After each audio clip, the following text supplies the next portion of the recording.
जो देखन मैं चला बुरा ना मिलिया कोय, जो दिल खोजा आपना मुझसे बुरा ना कोय। आपकी असफलताओं के लिए जिम्मेदार कौन है?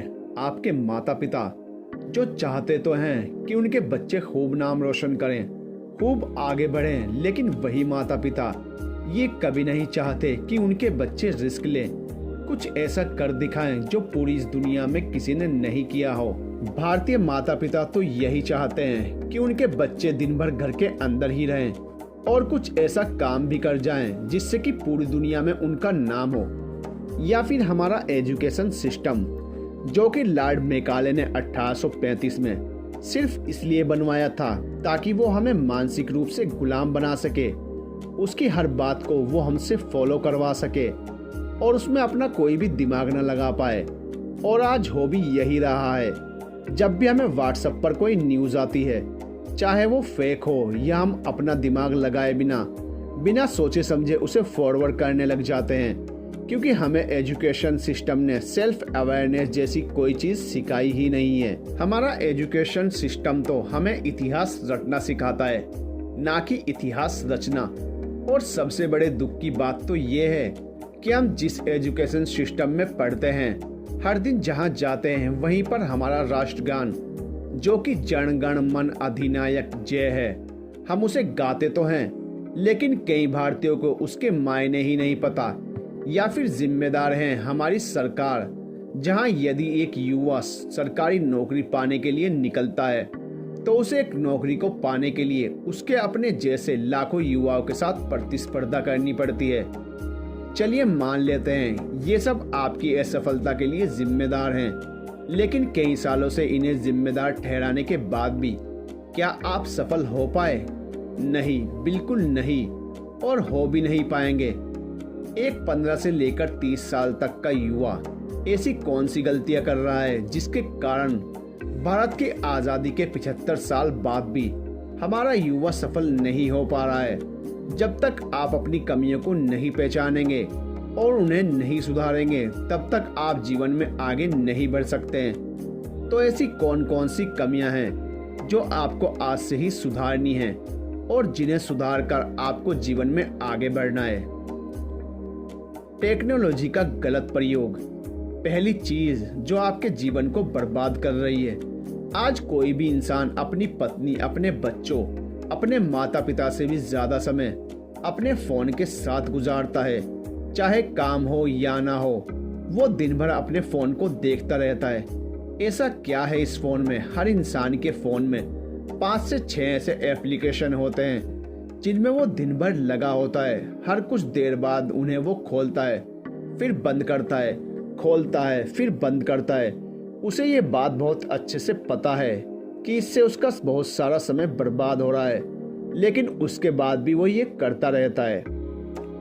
युवाओं का रिलेशनशिप दूसरा सबसे बड़ा कारण है कि आज के युवाओं का रिलेशनशिप, जो साल में मौसम की तरह कई बार बदलता है।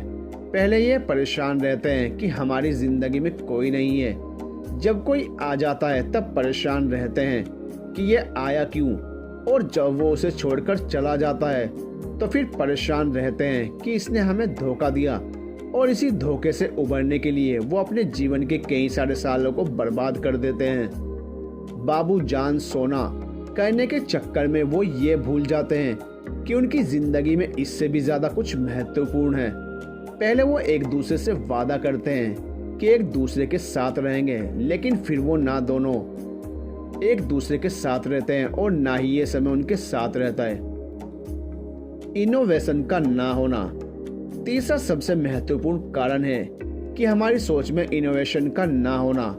आज हम भारतीय बहुत ही फख्र के साथ कहते हैं, और होना भी चाहिए, कि हमारे सुंदर पिचाई गूगल के सीईओ हैं, सत्य नडेला माइक्रोसॉफ्ट के सीईओ हैं, इंदिरा नोई पेप्सी के सीईओ हैं, और ऐसे बहुत सारे भारतीय विदेशी कंपनियों के लिए बहुत अच्छा कर रहे हैं।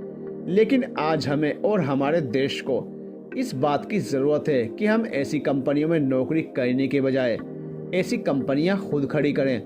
लेकिन हमारे देश में तो उल्टा ही हो रहा है। फ्लिपकार्ट और पेटीएम जैसी बड़ी कंपनी बनाने के बाद भी हमने उनका मालिकाना हक विदेशी कंपनियों को दे दिया।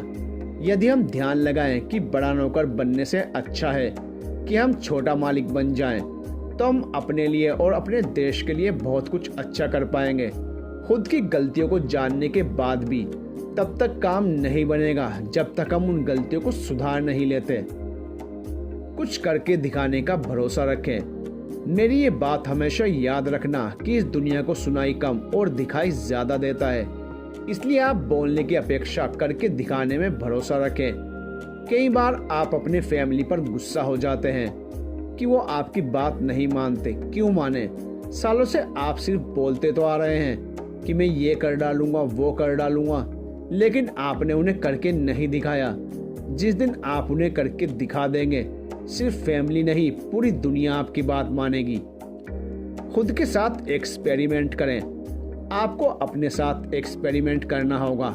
दुनिया जरूर कहती है कि एक लक्ष्य बनाओ और उसे हासिल करके दिखाओ, लेकिन उस एक लक्ष्य को बनाने से पहले आपको कई बार अपने साथ एक्सपेरिमेंट करना होगा। जैसे हुसैन बोल्ट ही अच्छे क्रिकेटर थे, लेकिन उन्होंने अपनी प्रतिभा को पहचाना और दुनिया के सबसे तेज धावक बने। महेंद्र सिंह धोनी जो पहले बहुत ही अच्छा फुटबॉल खेलते थे, लेकिन उन्होंने अपने आप को जाना पहचाना और भारतीय टीम के सर्वश्रेष्ठ कप्तान बने। ऐसे ही आपको भी अपने साथ एक्सपेरिमेंट करना होगा और उसी के बाद आगे बढ़ना होगा। अब इस एक्सपेरिमेंट में आप कई बार गिरेंगे। लोग आपको बुरा भला कहेंगे, ताने मारेंगे, कहेंगे ये तुम्हारे बस की बात नहीं है, लेकिन तुम कभी हार मत मानना। अपनी गलतियों को पहचानना, उन्हें जानना, उन्हें ठीक करना और जिंदगी में आगे बढ़ना। गीता में भी हमें यही समझाया गया है कि हमारे हाथ में सिर्फ कर्म करना है, फल का अधिकार हमारे हाथ में नहीं है, वो हमें ईश्वर देंगे। अच्छे कर्मों का अच्छा फल और बुरे कर्मों का बुरा फल, इसके लिए आप हमेशा तैयार रहिए। आशा करता हूँ कि मेरी बातें आपको समझ में आ गई होंगी। दोस्तों, कैसी लगी आपको हमारी ये वीडियो हमें कमेंट करके ज़रूर बताइए, और अगर आपको हमारी वीडियो अच्छी लगती है तो प्लीज़ हमारे चैनल को सब्सक्राइब कीजिए, वीडियो को अपने फ्रेंड्स के साथ शेयर कीजिए। मिलते हैं नेक्स्ट वीडियो में, तब तक के लिए गुड बाय।